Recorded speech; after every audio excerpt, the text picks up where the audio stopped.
Hello, everyone, and thank you for joining us for another session in our 2021 Climate Action Webinar Series. My name is Ann Cotter, AIA. I am the AIA California's Vice President of Communications and Public Affairs, and I will be your moderator for today's segment. As you know, AIA California has developed an in-depth series focused on understanding and implementing the AIA framework for design excellence. This series will run through the end of this year and will feature monthly hour-long general climate action webinars, as well as 90-minute webinars that dive deeper into technical topics. Additionally, AIA California has partnered with various organizations with like-minded goals to bring bonus content to you in the comfort of your own office, wherever that may find you. As always, all webinar content and additional resources will be available on the AIA California website shortly after each session. A few quick housekeeping reminders before we get started. Today's session qualifies for 1 AIA HSW burning units for those watching live, and the AIA California staff will report those units for you. The session is also being recorded and will be posted on the AIA California website with additional resources and a PDF of the presentation shortly after we finish this presentation. As a reminder, please use the Zoom Q&A function to ask any questions for today's presenters. You can also like a question to move it to the top of the queue. Now, on to today's webinar. Net positive water, living within our water carrying capacity, is an increasingly valuable approach for development in a changing climate. Transforming how our buildings dramatically reduce reliance on fresh water by harvesting, treating, and recycling water is one tool for addressing both regional long-term water stress and for responding to episodic interruption of water supply from natural disasters or acute drought. Additionally, integrating living, ecologically designed water infrastructure elements in net zero positive projects brings benefits such as low carbon energy footprints, habitat, and beauty. I'd like to quickly introduce today's presenter before handing things over to her. Our presenter today is Erin English, PE, lead AP. As a practice leader, Erin leads BioHabitat's visionary integrated water strategies, planning and engineering efforts. She is based in the Santa Fe offices of BioHabitats, a national consulting firm dedicated to ecological restoration, conservation planning, and regenerative design. She combines her background in chemical and environmental engineering with her passion for water, ecology, and regenerative design to help clients advance innovation in water-oriented infrastructure planning and design. She has led wastewater, greywater, rainwater, and water reuse engineering for award-winning projects that have achieved the Living Building Challenge, net zero water, and that most importantly at their core embrace the value of water and watershed thinking. Her 17 years of experience include numerous landmark high-performance building projects that prioritize water reuse, 6 of which have been awarded the AIA Committee on the Environment COTE Top 10 recognition. Take it away, Erin. Thank you. Nice to be here today. I appreciate the invitation and looking forward to your questions and plan to leave some time towards the end here for some dialogue. So today I'm going to talk about net positive water and through the lens of the Candida living building. I'm assuming you can see the screen. Yes? Okay. Yes, we're good. So this is part of the, okay, great. Climate Action Webinar Series with a spin of the ecosystem services related to it. As you've heard, my name is Erin. I'm with BioHabitats. We are a national consulting firm really dedicated to the idea of restoring the earth and inspiring ecological stewardship. So I'm one of the engineers there who leads the water work, and I led the water work and the water strategy for the Kendeda Building and the other projects I'm going to show you today. So I'm coming from that place. I sit in New Mexico in Santa Fe and work all over the US. So net positive water, what is that? We hear a lot about net zero carbon, net zero water, and this is a little shift of the language to the idea of the positive side, not just the zero. So the idea of net positive being that we're looking to live within our carrying capacity for water in a place. And this idea of understanding our water footprint and our water needs really is actually a shift from conventional design thinking around the built environment And it's increasingly a valuable tool to have in our skill set of thinking and design to adapt our built environment for a changing climate and for changing water conditions. The other piece of net positive water that is different maybe than the idea of just being net zero or water conserving or high performance is that the net positive approach really emphasizes the ecological side of this equation, and that we must source our water, treat and harvest our water to strengthen our communities and provide water, security, while also protecting and restoring the ecosystems upon which we depend. Those ecosystems that actually underpin our entire ability to obtain water, to have water, to filter water. And that includes the creatures, the non-humans who are, living in this water ecosystem of which we are intricately linked, but maybe don't always see and perceive because we're in the built environment, usually, receiving water from a piped system and sending it back somewhere else. And so the whole idea of net positive water is partly to shift our thinking as designers, architects, engineers, and clients, developers toward the broader ecosystem thinking of which underpins our ability to support our culture.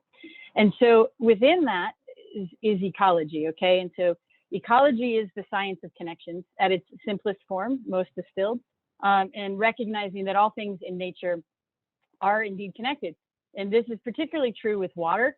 And so you can kind of follow the water from your watershed through your building to wherever it's headed, down to wherever that's headed and back around again. And pretty soon you realize, that this idea of clean water is essential for both us as humans and for planetary health. And so once you kind of start making those connections, it helps clarify what the design work is for us to do around water, okay?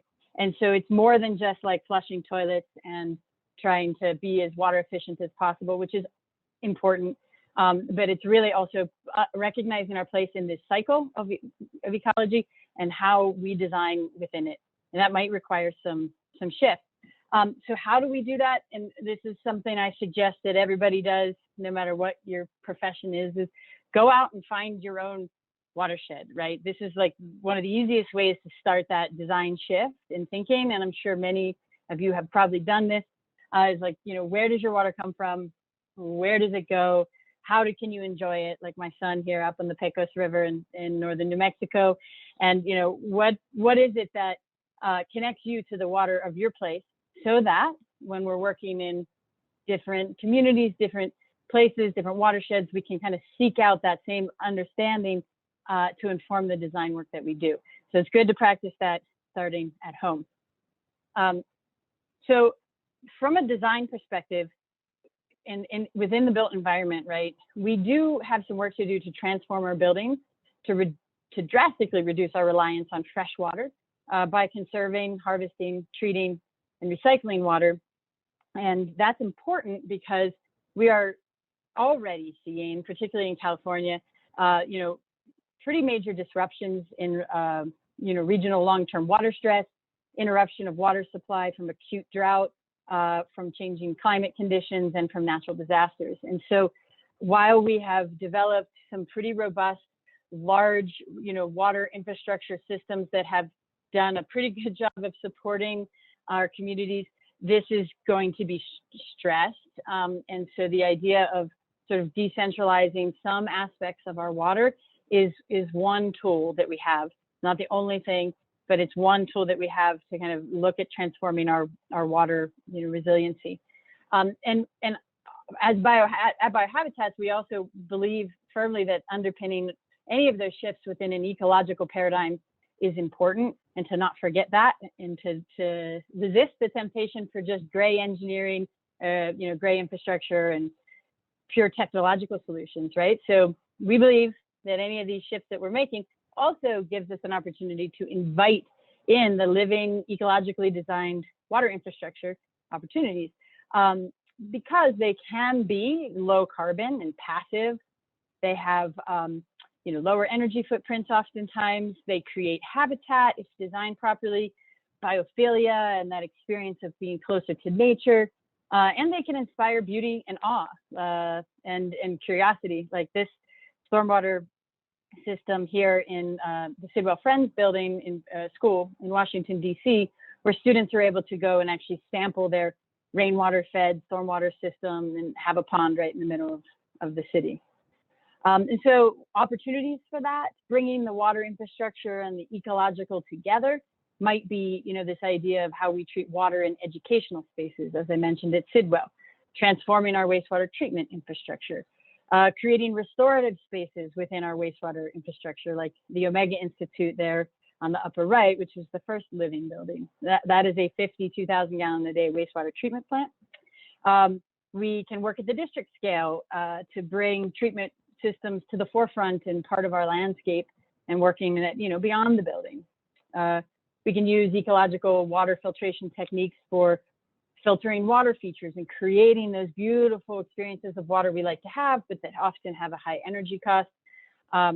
And we can bring them into the stormwater habitat and water reuse space, like at Georgia Tech on the bottom right here, where we can, kind of daylight water that would have otherwise been put to the sewer and reuse it and create beautiful places on a campus. A few examples of that in other locations include Chatham University's Eden Hall campus that we completed with Methuen. This is just north of Pittsburgh. And this is a campus scale project dedicated from the ground up to build a more sustainable, healthy world and to grow sustainability practitioners essentially through the design of a new remote campus for this university. And in this case, we were targeting net zero energy, net zero water, a lot of food production and visible systems, including these treatment wetlands, which are the heart of the wastewater reclamation system here, that are right at the entrance to the campus with the solar, array, and kind of very striking part of your experience of coming and going every day. And, hitting also these kind of high performance goals with, high level 70% reduction in potable water use, advanced nutrient removal, and then like daylighting even the recycled water back to the toilets, so people are making the connection with, where they're seeing their wastewater treated and then it's coming back in their toilets. And so we're having, that kind of system that's distributed throughout. This can happen at many scales. The Willow School in New Jersey is an example of such, where we've got maybe 4 or 5 projects over many years there, piecing together in an educational setting these, wastewater wetlands and rainwater supply systems and drinking water, also with a living building component, where we can kind of show the elements that we might otherwise put in the basement and, make sure children are learning about their watersheds. And similarly, at places like the Omega Center, which was the first living building, that have a very high visitor turnover and people who are coming, we can create infrastructure that really helps people make connections, and so and changes the perception of what infrastructure is. So this is the 52,000 gallon a day wastewater treatment plant designed by BNIM and Dr. John Todd that we worked with as well, to basically reimagine what wastewater treatment looks like, and engages, the opportunity to engage people where they're already learning and then showing them something like this while cleaning up a groundwater pollution issue, failing septic systems, and creating, a place of real beauty, and it's an attraction for them. So those were a few examples, okay? But there's a lot of resources out there for the idea of working with net positive water, decentralized water. And one of them is within the AIA Framework for Design Excellence, within the water, design for water category. There's some really good guidance, which we use also is, looking at efficiency, reducing or eliminating the use of water outdoors or potable water anyway for irrigation, reusing processed water, capturing greywater and blackwater, rainwater and stormwater, and then the idea of net zero water buildings. And so the design for water framework is excellent. We think it's a good, if you do nothing else, you should do this, because it is scalable and can be applied at many different kind of building topologies. So this is just one example being an AIA group, that you already have a great tool at your disposal. I'm going to talk also about the Living Building Challenge, because the Candida project that I'll use as the primary case study today is a living building. And so I wanted to spend a little bit of time also talking about what a living building is from the water perspective, okay, and what it means for buildings going forward into the future. So the Living Building Challenge is a very aspirational building certification process. I'm sure many of you are familiar with it, and it has a lot of different moving parts that include things like net positive energy, net positive water, beauty, really clean materials and avoiding the red list, etc. Has a strong equity component, and it is a transformational process. We recognize not everybody can build a full living building, so there are tiers available within the Living Building Challenge where you can pursue the energy, the carbon, the water, some of the different pieces. But there are, I think, 28 or 29 buildings that have gone all full out, including the Candida building, which have achieved all of the aspects of the Living Building Challenge. So I'm going to talk a little bit about that today. So within it is what's called the water pedal. And the water pedal's purpose is to create developments that operate within the water balance of a given place and a climate. So it's highly specific to where you are, and it's adaptable, which is the most important thing to remember. And that as designers that we go for is, we understand what the standards are, but we really look to be informed by the place to make the decisions about what a living building would look like in Sacramento versus, Miami. The intent is to realign how people use water and redefine what waste is, so that we, really cultivate this respect of water as a precious resource that it is. The International Living Future Institute is the group who administers the Living Building Challenge. So within the water pedal, there are a few imperatives, is what they call them. And these are the things that you must do. There's no this is not point gathering. It's a, you must do these things. And so the first one of those is called responsible water use, which I paraphrase as water is precious, okay? And this is basically laying out that projects cannot use potable water for irrigation, which we believe wholeheartedly should be applied to every project everywhere, no matter if you're a living building or not. We have to get potable water out of our landscapes, period. We have to use less water than a regional building of the same type by 50% if you're a new building, or 30% for an existing building. That often involves, high performance fixtures and usually some level of water reuse. And all projects must treat stormwater on site, and within that include considerations for current ecological conditions, recognizing that, you are part of a watershed, and so this building needs to act like it responsibly. And so what does that mean? The second imperative is the net positive water. This is where the title of our talk comes in here. This is imperative number 6, which I paraphrase this one as, live on current water, do no harm. So this one says that the project's water use and its release has to work in harmony with the natural water flows that would have occurred on this site and its surroundings. Okay, so like how we obtain water, where we release water, there's a lot embedded in that idea right there of, what this, a site that you're going to develop or redevelop what it needs to do. All projects must supply 100% of the project's water needs through captured precipitation or other natural closed loop water systems. And so this is the one that often gets people challenging, where they call it the Living Building Challenge, because it requires that we supply all of our water from current water. Okay, this means we are really minimizing, if not fully eliminating, the import of water from somewhere else.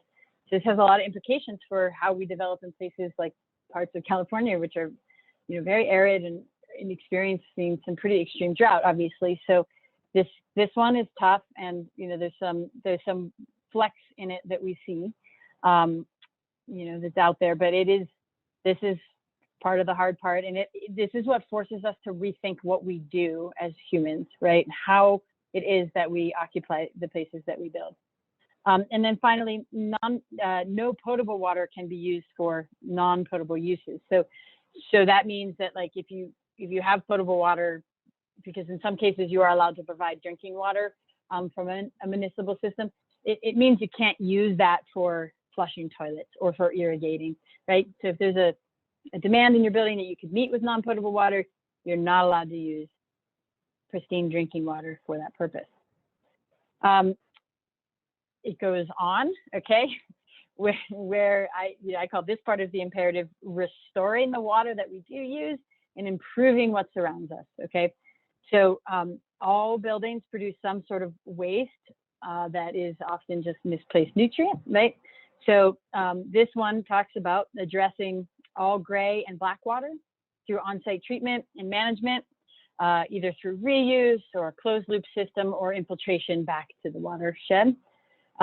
Projects that can't treat that water or manage it on site can be, because that can be difficult in an urban setting, can use what's called hand printing within their watershed and community to kind of offset in a positive way their use of some of the municipal infrastructure. And this is important because it can be very hard to achieve some of these water goals within a very tight urban footprint, for example. So they have a pathway to be able to do well in your community to kind of offset your impact. And then finally, you have to incorporate a resilience strategy to provide drinking water for up to a week, which becomes interesting when you're talking about interruption from natural disasters and other things, that these living buildings become places of resource where we have water available, for example. You can do these projects at scale. The water pedal has a scalability factor in it where you can jump to share infrastructure beyond your individual building, which is often a really good idea. But whatever you end up doing has to have a net benefit. The hand printing part, I wanted to just clarify that a little bit, is that it's defined as preventing or avoiding footprints or impacts that otherwise would have occurred. So discharge to the storm sewer or discharge to the sanitary sewer, or worse, discharge to a combined sewer, okay? So hand printing helps us reduce the size of those footprints or mitigate them by creating positive benefits that maybe not, had otherwise occurred. So examples include, retrofitting a neighborhood building to offset its potable water use to the point that kind of makes yours nil, or managing stormwater on someone else's site. So actually paying for some infrastructure upgrades in a watershed with some challenging CSOs, for example, so that you're mitigating your stormwater also. So those are a few examples, and this is an evolving work. So people choose to do living buildings usually for specific reasons, but whether or not you're going for a living building, there are some common drivers of the water pedal strategy or the water strategy in general that are important and that are highlighted within the Living Building Challenge, but that are good practice to understand. So these are the kinds of things that when you take on a design project and you want to bring a higher level of water, resilience to it, what does it mean? So we look at things, and these are suggestions that we have of looking at community and equity impacts for your project with water. Like, what does that mean? What opportunities do you have? What might be driving your project to do one thing or another based on what you know about the community and about equity issues there. Similarly, watershed, the local ecology, climate resiliency challenges and opportunities, your site constraints, your soil, your groundwater, the goals of your owner and whoever will be occupying this building over the long period, the regulatory conditions where you live or where you're building. And note that I don't put this at the top. This is important, but to me, it's not the most important. Sometimes it's a barrier, sometimes it's not. It's always an opportunity to kind of ask good questions.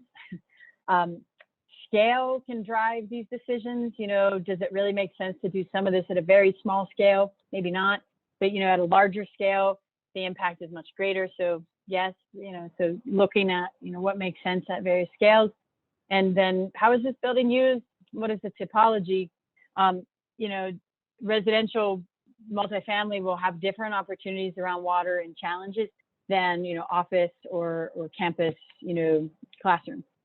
So understanding all those things to drive the water strategy forward into a sensible place-based, specific outcome. And so when that's done well, living buildings become seeds, okay? They become seeds for like creating the kind of inspiration of what can change.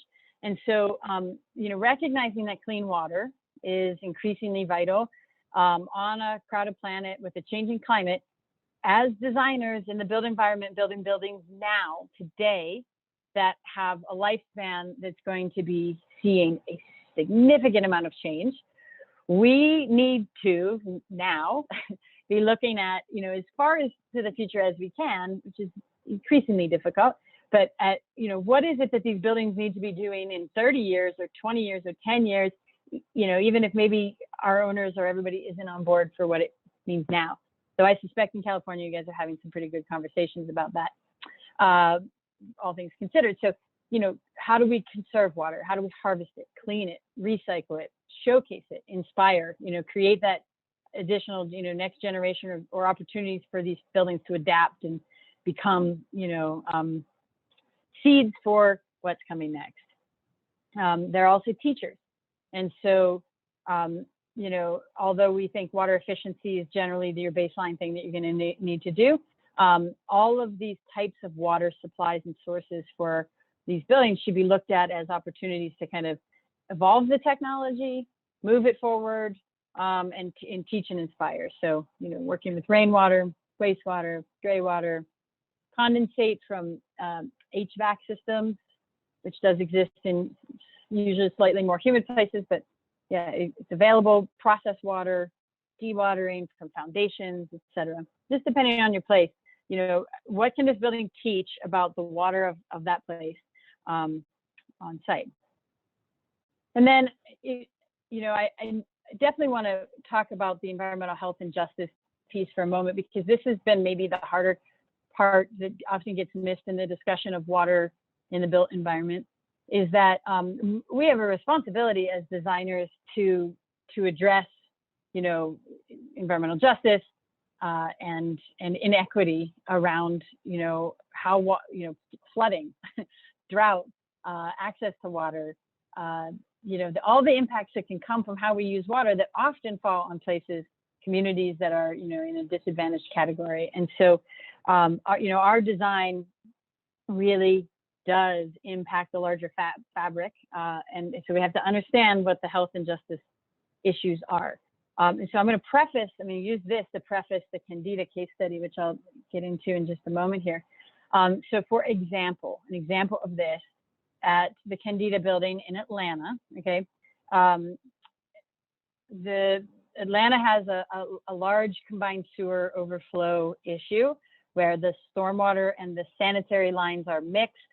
And when it rains, we have a lot of wastewater that mixes with that stormwater and overwhelms the sewer systems and the wastewater treatment plants and is released into the Chattahoochee River and into other locations within the city. This map on the upper right is a picture of, you know, the various different combined sewer outfalls, those little circles. And they've invested an enormous amount of money building a large tunnel. You know, this thing is 24 feet in diameter, 8.5 miles long. And there's a lot of cities, you know, within the East Coast and on the West Coast who are having to deal with TSOs. And so, you know, knowing that and flooding, you know, acute flooding issues. And so knowing that, it's like, what do you do if you are wanting to address equity in Atlanta when you start out to build your building? And so that was a question that all of us working on the Candida building asked and used to actually drive the project forward. We looked at the watershed issues, the water supply, before we did any design, right? We knew that we wanted this building to have a ripple effect and that we wanted to address these bigger regional issues. So with that, I'm going to talk about the Candida Building, which is at Georgia Institute of Technology, full name, in downtown Atlanta. This campus has several other very high performance buildings. This is not their first rodeo with an AIA COTE Top 10 project. They're in the midst of a campus transformation with what's called the Eco Commons, a large piece of stormwater green infrastructure and high performance landscape that links buildings like this one, the Candida Building, with the engineered biosystems building, which was the other COTE winner there, and kind of reimagining their campus as water sponge and from that equity perspective. So we've had the opportunity to work on all of those projects with tech and help lead them through how you reimagine your water infrastructure and your stormwater pieces. They have been a phenomenal client. They have brought students to the table from the very beginning. And I really want to emphasize that this educational client, brought their students to the design team competition, to the interviews, to the design meetings, to the pilot projects, to the study with this. They asked some of us, like the design team members, to peer mentor them for a semester. We had an enormous amount of student engagement and input on this thing. And they do that with all of their projects. And we think that is the way we should see these projects. The living building itself has many, many stories like that, which I can't get into today, that have a lot of really cool stories around equity and how they build it, and the mass timber and all the things that I can't speak to as well. But I'm going to focus on the water piece and walk you through what we did there.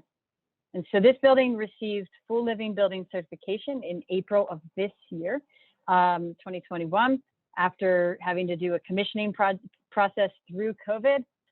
Living buildings are required to operate for a full 12 months to demonstrate their net positive, water and carbon and energy goals. And so they were able to do that through COVID, with some adjustments. It's a 37,000 gross square foot building, completed in 2019, certified in 2021. The design team is led by Miller Hall with local architects Lord X Sargent.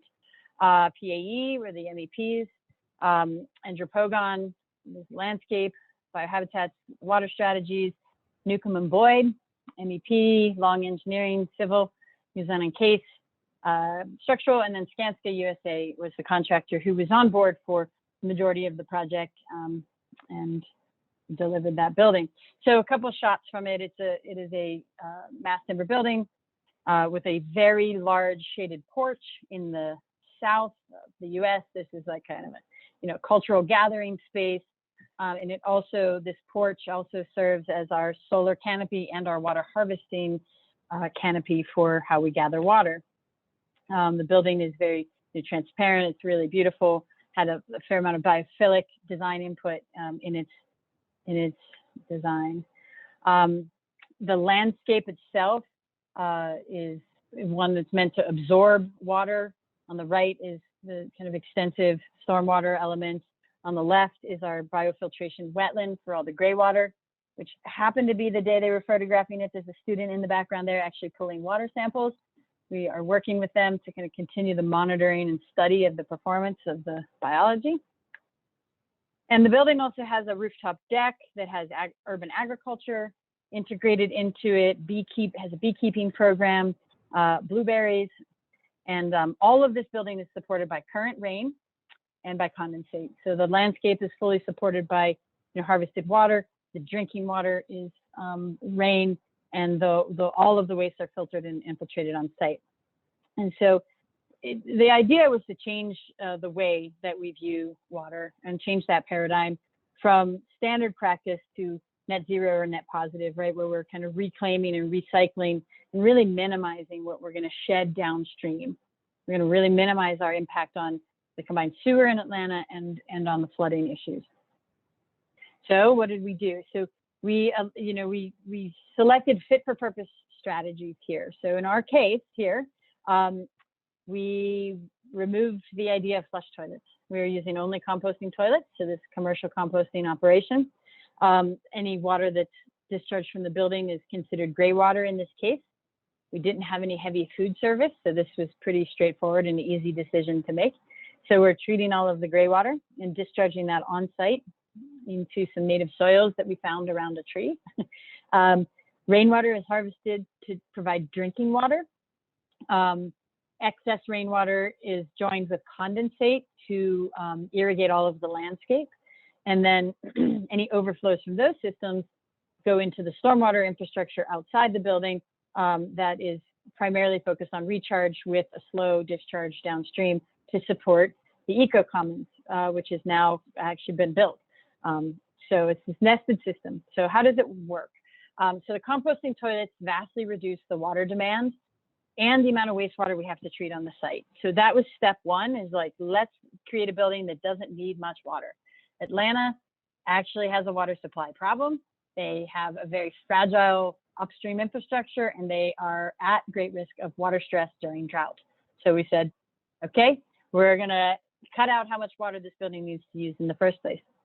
And then we're gonna harvest rainwater, which conveniently matches up with the solar canopy piece, to create a publicly permitted and operated public water supply. Okay, they are their own utility, and they use rainwater to supply all of the uses in the building. The building is actually built with a large cistern underground, 55,000 gallons, and is filtered in the basement. I'll show you that in a minute. We take the condensate, we put that into the irrigation system and recharge any of it that we don't need. And then we infiltrate pretty much everything else. So stormwater, any overflows, greywater is biofiltered in a wetland and then infiltrated. So this building has no real discharge, except for during very large storms, and we design it to go, peacefully. So all of our exposed systems also are part of the experience of being in the building. So when you walk in the front door, you have this picture on the left, you've got your rainwater and your overflow pipes coming right exposed. So this is not hidden, it's labeled, it's kind of part of the experience. So you can kind of see the water piping going to and from. Similarly, in the atrium of the building, there's a lid there that is, essentially over our 55,000 gallon cistern, which sits directly below this deck here, or this floor deck. And so, the building is itself built as a water harvesting, vessel.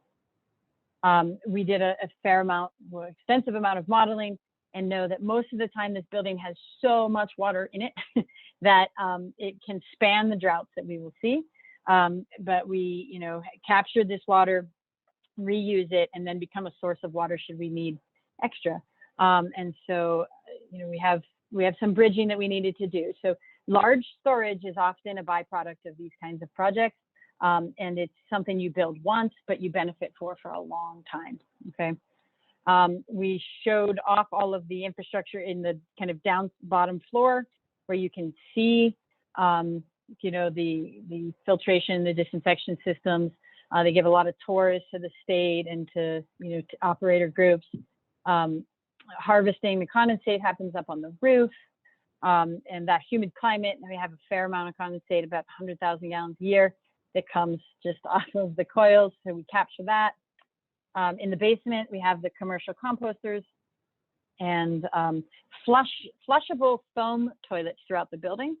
Here's an example. Here's the picture of the bathrooms, which are a popular spot on the tour, that just use a few tablespoons of water mixed with soap to flush.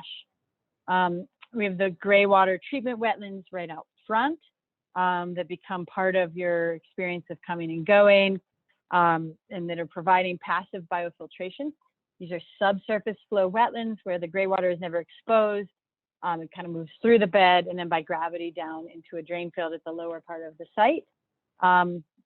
We do have an overflow to the city sewer that we don't use, but we had to have that by code, but we don't have to turn it on unless we really need to, and we haven't needed to do that.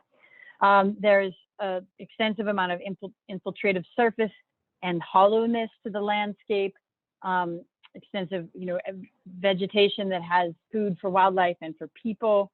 And it's all kind of underpinned with a series of kind of basins and stormwater infrastructure that has some kind of underground structural tanks, and then surface rain gardens. And I want to talk just to recircle back that this idea of stormwater piece was one of the harder parts on this project, because it's pretty rainy climate, but that environmental justice piece really did drive us to make sure that all of the aspects of this design was aimed at getting water back into the ground and reducing how much had to come off of this site. And so here's what it looks like when it actually rains. This is a pretty significant storm. And you can see that we don't even have surfacing, just a lot of hollowness and some subsurface storage to infiltration. Georgia Tech invested in a large mural at at the basement to kind of tell the story of the water cycle. They have an extensive and ongoing tour process, even during COVID, with virtual tours, and really letting people into this building, kick the tires. They've developed a pretty extensive website and whole process that the Candida Fund, who funded the building, also invested in, sort of a chronicle as they went along, lots of video, very rich content. You can go to their website, you just Google the Kendeda Building, get there. They have a great YouTube channel, et cetera, so that they really can kind of extend, the footprint of this building out into the world. And they do periodic tours, and you can go on 3D tours. It's awesome. Here's some just screenshots from that, and so that you can kind of click through these and learn about the building. And so the last piece of that I want to talk about too is the actual results of how it, and how we got to where we got and what it looks like. And what we've concluded is that this building is vastly net positive. It's not just a little net positive, it's like very net positive, with both energy and water. And even during COVID, when we had to reduce the occupancy of the building, and they were able to bring people back, we've seen that this building is performing spectacularly. And as engineers, you always design a little bit of safety factor in, but it's one of these marks as a teaching tool to show us, like, we really do use very little water. We really do use very little energy, even in a hot, humid climate, with a high student turnover and a lot of tours and a lot of people coming in and going. This building is like a little sipper when it comes to energy and water. And so there was a pretty extensive modeling process to look at, the energy piece with how much would be consumed and used. And they did have to do a little bit of modeling to kind of bridge the COVID gap. But the green line there is how much energy is produced by that solar array over our 12-month period here. And the blue line at the bottom was how much was actually used. And if we were to actually anticipate the occupancy, it might have been a little higher because of COVID, so the yellow line there. But nonetheless, that gap is significant. And similarly with water, we have infiltrated an enormous amount of water on this site, and have only used, the use profile is very low compared to, all of this is a rainy climate, right? So our goal here was get that water back in the ground. And so we have done that very well. So that is all I have on the presentation, and I'm looking forward to your comments and questions and dialogue. So,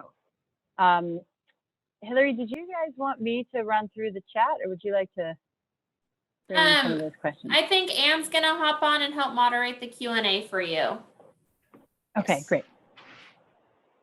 So thank you, Erin. That's amazing project, and thank you for the great presentation. So let's go through the questions. From Kelly, is the rainwater to potable water chlorinated? Great question. So is the rainwater that we use for drinking water chlorinated? Yes, it is. And the story with this one is that we actually obtained a permit and permission to operate that public water supply without the need to chlorinate it, so long as we would show that we could meet all the water quality considerations. And so that was a good win, because in the Living Building Challenge, they do have a requirement that you don't use toxic chemicals to operate your systems. And chlorine itself is considered to have a pretty negative life cycle associated with it, with how it's manufactured and made is actually pretty toxic process, and has a lot of environmental consequences in the places that it tends to be made, has a lot of environmental justice issues in the places it tends to be made. It's dangerous to transport. When used properly within our water systems, it is not in itself inherently dangerous, but it's like a lot of negative aspects of chlorine. So that's why the concern is there. However, chlorine as you probably know, is a very good disinfectant for protecting public health. And so there's this, you know, making sure that the water supply is clean consistently. So the issue is that we can produce very clean water here that has no issues for drinking it. But inside the building plumbing, right, is always an opportunity for a little bit of regrowth of things. So what we found was, after operating the building for a few months, is that the water was very clean, met all the standards, no issues there with the filtration system. But there is what's called a heterotrophic plate count, HPC, that was showing that there was a potential for some regrowth of you know, undesirable bacteria in the plumbing system. And so that, you know, they did what they could, but they just couldn't get that down without the chlorine. So we went back and amended the permit, and they are using a little bit of chlorine at this point. But yeah, that's a tough one. We are not opposed to the use of chlorine at all for drinking water systems. Living building doesn't allow it, but I also think, and I know that this part is a little flexible, and that they're probably evolving on that. Okay, thank you. That's the Next long question. answer to that one. Yeah. Next question. I'm curious who the tenants using the Candida building are. What's their function within the building? Are there any demands on the occupants to maintain the facility? Couldn't quite understand the last part of that question, Anne. Are there any demands on the occupants to maintain the facility? Any demands? I guess, if I'm paraphrasing this correctly, are there any things the occupants need to do in order to maintain the facility? Oh, yeah, okay. So this building is used by students primarily, classroom space and lecture space. There is a building manager who is like the overall kind of czar of the building.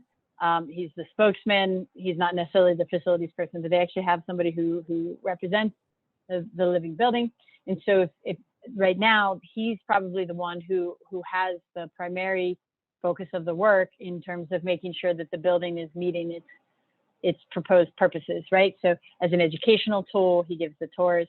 As a sort of sustainability liaison, he looks at, you know, the data and making sure that it's kind of meeting its goals. But there is a team of, you know, facilities folks, and there's a licensed operator who operates the water system, and I believe, yeah, the greywater system that's contracted.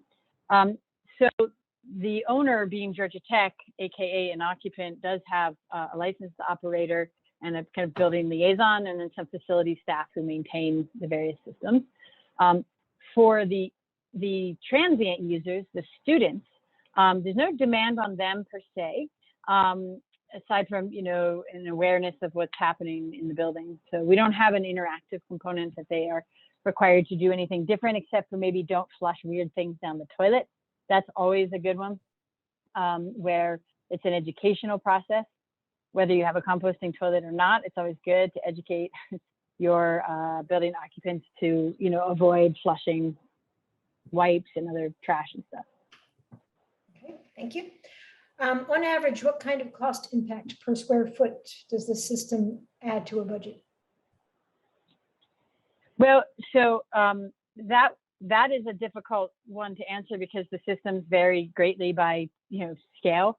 I was looking at the cost data for Candida, and I believe it came in at about $560 a square foot, which they have, Georgia Tech has reported is 13% over a standard, you know, educational building. And so for a building that has no utility bills, it makes its own water and energy. And so they have seen that as a successful sort of ROI at the 13% increase in their case, above like conventional construction. So, and the water, and I also want to add that water infrastructure has lagged behind energy decentralization because of the economics. So the solar or, you know, geothermal, whatever energy systems you put in tend to have a faster payback and, you know, are a little easier to, you know, kind of sell that idea because of the way energy is priced and because the technology and the cost has come down quite a bit on like solar PV, for example. Water systems, I would say, are not as evolved in the market, and part of that is because water in many places, and not in all places, is priced very under the value. It's undervalued. It's almost too cheap, and so the payback is not always there. There are exceptions to that. San Francisco being one of them, which has some of the most expensive water in the United States. There are other places that have, increasing water rates that will continue to increase. And so clients who are looking at long-term occupancy of their buildings are often the ones that we see out of the gate first with this kind of investment, because they know that in the long run, they're holding down some of their, rising water costs. But generally speaking, the water payback piece is a little more challenging, which I think is why it's been a little slower to pull in. Okay. Good to know. Is a recycled water system viable on a private development project when it isn't required by the jurisdiction? Is a recycled water project viable when it's not required by the jurisdiction? I mean, if we waited for the jurisdiction to require everything, I think we'd not be in good shape. So I would say, yes, it's absolutely viable if it's not required. Is it viable if the jurisdiction fights you? Yes, it can be. It can also extend your timeline and your cost to get that done, so that can be frustrating. But I would say that part of our responsibility is in the design and development world is to help drive policy and not the other way around. Policy does drive some innovation, example being San Francisco at the SFPUC and the requirements that have come in around making buildings water reuse ready and or creating water reuse systems within buildings. So that's an example of where often the requirements drive. But I would say most of the time it's not going to be a local requirement. It's going to be an initiative you take on your own. However, there are places where sewer capacity is becoming a limitation. Sanitary treatment capacity is a limitation. Availability of recycled water or the timeline to receive it is a limitation. And so creating pockets of decentralized water systems can be a boon to local authorities or jurisdictions who might be struggling with that problem. And so that whole idea of taking a look at all of that early on to understand what are the drivers, where are the pinch points, what might be a greater need in this community, can we solve a problem with this building? That's when you identify those opportunities and those hurdles to inform whatever it is you're going to do. Okay, thank you. Can you speak more to the commercial composting toilet service? Handling the human manure is one of the biggest challenges I've encountered with composting toilets. Yeah, what to do with it. Okay, so there are a handful of buildings out there right now that have these commercial systems. The Bullitt Center in Washington is the first large-scale one we know. There are others that have been around, like at the Bronx Zoo, but Bullitt is a bigger one. PAE building, which we're just about to complete right now in Portland, is another one, and then this one. And they all have slightly different outcomes, but generally speaking, almost always that compost and the liquid is going to have to go to a certified composting facility to be kind of recomposted into compost or nutrients. Now, some states will take that a step further and say it has to go to a biosolids treatment facility, which might end up being the wastewater treatment plant, which is unfortunate. But if you are able to, our recommendation is find a commercial composting operation who can receive the composted solids and the liquids and that can turn them back into soil products. There are a few states, if you have enough land, that you could yourself go through a biosolids and land application permit for the fertilizer that you receive out of this, the liquid and solid. But that still remains the exception versus the rule. So I think this is one of the biggest policy hurdles that needs to shift. And there's some R&D that needs to be done and some work to show that these materials can be safely reused, because really what we're going for here is with the composting systems is pulling out the nutrients from the water. You should not be putting nutrients into the water, which we then spend an enormous amount of energy and time and space getting back out, and a lot of carbon to do that. Okay, so this sort of intercepts that process, gets them out without all of the downstream headache and the pollution issues and the energy and whatever else, so that we can build soils and turn those back into food crops, which in most of these buildings, that's what this is. This is nutrients from the food we ate that we bring over to this building and put back in the toilet, right? This is not toxic waste. This is not something that is, you know, really that foreign. And so that part is a hard sell. And whoever asked that question, I feel you, because it's real, but that is an area we need to move the needle. And next question is somewhat related. Is black water treatment legal in most states? A while ago, it was not. Yes, many, if not most. Great. We have found very little issue with that. Great. Next question. Yeah. So, is there more to that? Okay. Next question. Do you No. have any stats that you can share about annual rainfall, typical storm patterns, and water balance for the building? Yeah. So this building receives around, testing my memory, about 53 inches a year of rain. We've got about 13,000 square feet of harvest area, 55,000 gallons of storage in the tank. The actual irrigation demand is slightly less than 100,000 gallons a year for the whole site. And the indoor water use, we assumed was somewhere in the neighborhood of about 1.5 gallons per person, maybe even a little less, because of the composting toilets. And the overall water demand for the project, you know, on an average day might only be 400 or 500 gallons a day. Peak days could go up to 1,000.